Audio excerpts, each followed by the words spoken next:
అదేంటో కానీ మార్చ్లోనే ఎండలు మండిపోతున్నాయి. ఈ టైంలో రైస్లోకి సాలిడ్స్ కన్నా లిక్విడ్స్ ఎక్కువగా ప్రిఫర్ చేస్తాం. మరి మీరేమంటారు?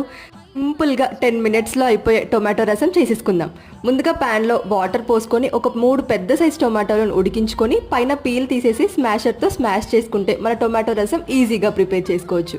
ఇంకా నెక్స్ట్ మిక్సీ జార్లో ఒక 10 ఎండుమిర్చి వరకు వేసేసుకొని ఇందులోనే హాఫ్ టేబుల్ స్పూన్ జీలకర్ర, 1 టేబుల్ స్పూన్ మిరియాలు, ఇంకా వెల్లుల్లి కూడా వేసేసుకొని కోర్స్గా గ్రైండ్ చేసేసుకోవాలి. ఇప్పుడు ప్యాన్లో 1 టేబుల్ స్పూన్ వరకు ఆయిల్ వేసుకొని హాఫ్ టేబుల్ స్పూన్ జీలకర్ర, 2 ఎండుమిర్చి తుంచి వేసేసుకోవాలి. నెక్స్ట్ ఇందులోనే కరివేపాకు కూడా వేసేసుకొని హాఫ్ టేబుల్ స్పూన్ పసుపు, అదేవిధంగా చిటుకుడు ఇంగువ వేసుకోండి. అస్సలు స్కిప్ చేయొద్దు, ఇంగువ వేస్తే ఫ్లేవర్ చాలా బాగుంటుంది.